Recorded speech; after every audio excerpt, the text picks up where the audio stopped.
দখলদার ইসরায়েলি বাহিনী এবং ফিলিস্তিন পুরোদমে যুদ্ধ চলছে, জানিয়ে দেব হাতে থাকা সর্বশেষ আপডেট আন্তর্জাতিক সংবাদ। প্রথমেই সংবাদ শিরোনাম। প্রথমেই জানিয়ে দেব রাফা ছেড়ে চলে গেছে 50,000 মানুষ।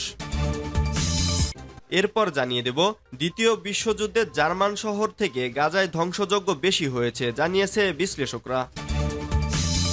এদিকে ইসরায়েলকে অবশ্যই রাফায় আন্তর্জাতিক আইন মানতে হবে, জানিয়েছে মস্কো।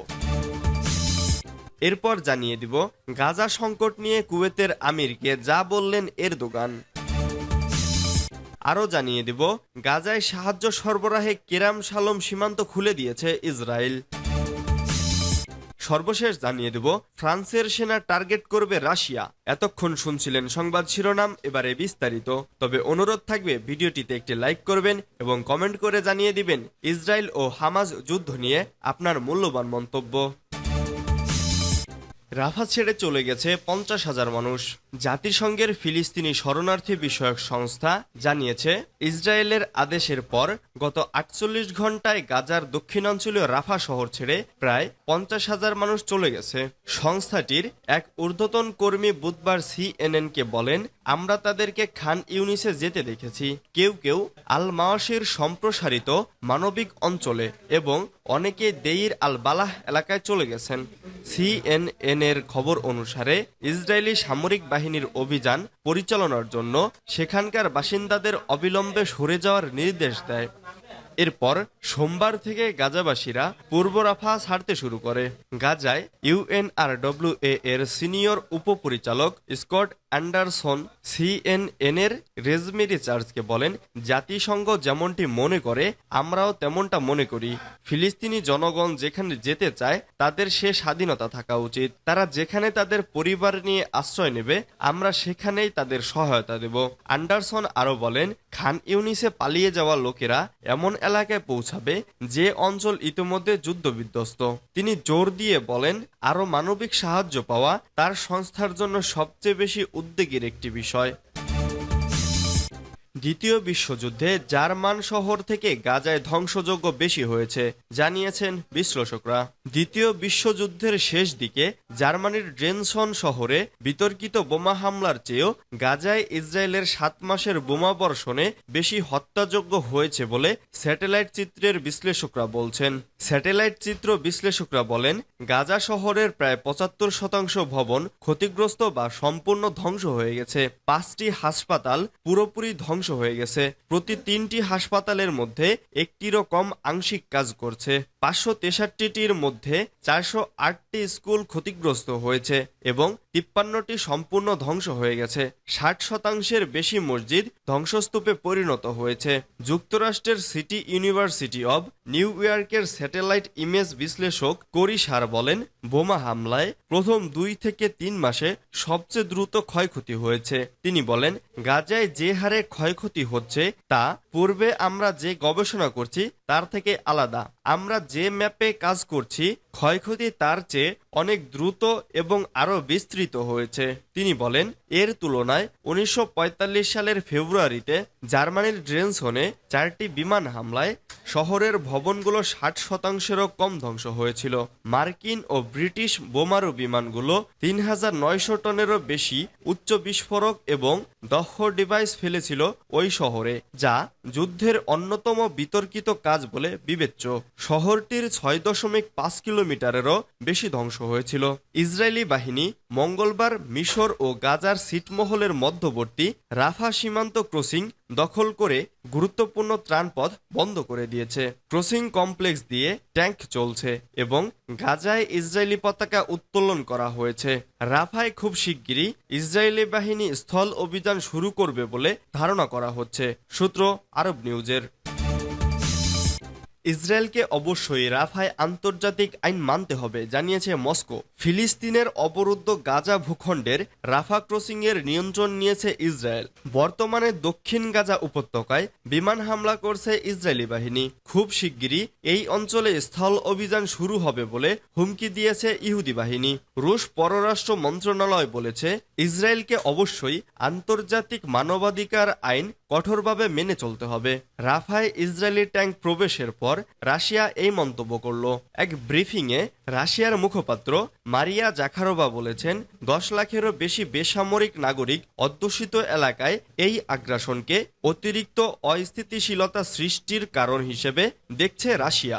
এ কারণে আমরা আন্তর্জাতিক মানবিক আইনের বিধানগুলো কঠোরভাবে পালনের দাবি জানাচ্ছি। জাখারোভা বলেন, মস্কো এখন পর্যন্ত গাজা বা বৃহত্তর মধ্যপ্রাচ্যে শান্তি চুক্তির কোনো সম্ভাবনা দেখছে না। অন্যদিকে অ্যালন লিইল নামে এ কূটনীতিক বলেছেন, ইসরায়েল যুদ্ধ বন্ধ করবে না এবং স্থায়ী যুদ্ধবিরতি এবং স্থায়ীভাবে যুদ্ধ বন্ধের কথা থাকবে এমন কোনো চুক্তিও হবে না। সবাই এটি ভুলে যেতে পারেন, এমন চুক্তি করার মতো পর্যাপ্ত শক্তিশালী নয় ইসরায়েলি সরকার। যদি চুক্তি করে তাহলে এই সরকার ভেঙে যাবে।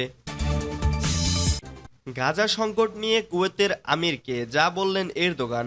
গাজায় ইসরায়েলের চলমান আগ্রাসন ও বিশেষত রাফায় হামলা নিয়ে কুয়েতের আমির শেখ মিশেল আল হামেদ আল সাবার সঙ্গে আলোচনা করেছেন তুরস্কের প্রেসিডেন্ট রিসেপ তাইপ এরদোগান।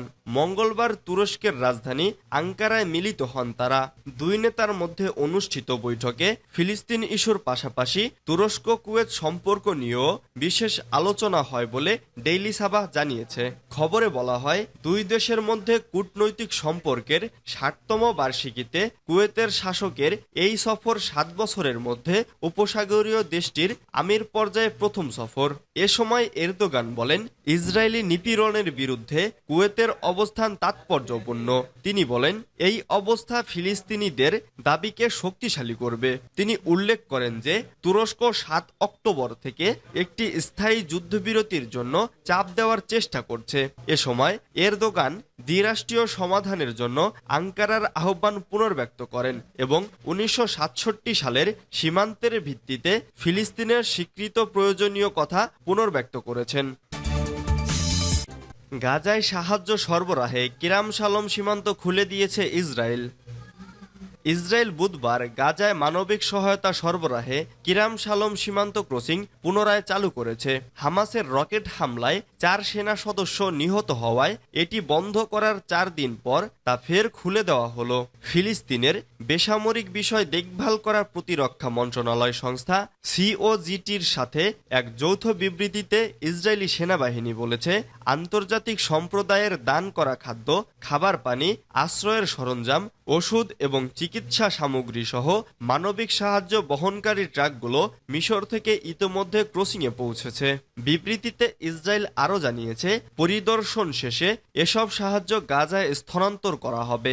এতে বলা হয়, ইসরায়েল ও উত্তর গাজার মধ্যে ইরেজ সীমান্ত ক্রসিং ফিলিস্তিনি ভূখণ্ডে ত্রাণ সরবরাহের জন্য উন্মুক্ত রয়েছে। রোববার হামাসের রকেট হামলায় 4 সেনা সদস্য নিহত ও আরও বেশ কয়েকজন আহত হওয়ার পর কিরাম শালেম ক্রসিং বন্ধ করে দেওয়া হয়। মঙ্গলবার ইসরায়েলি বাহিনী গাজা ও মিশরের মধ্যে রাফা ক্রসিংয়ের ফিলিস্তিনি অংশের নিয়ন্ত্রণ নেয়। এ নগরীর পূর্বাঞ্চলে আগ্রাসন শুরু করার পর তারা সেটি দখল করে। এর আগে দুটি ক্রসিং বন্ধ করে দেয়ায় জাতিসংঘ ও যুক্তরাষ্ট্র উভয়ই ইসরায়েলের নিন্দা করে। ইসরায়েলের এমন পদক্ষেপ ফিলিস্তিনের বেসামরিক নাগরিকদেরকে দুর্ভিক্ষের মুখে ঠেলে দেয়।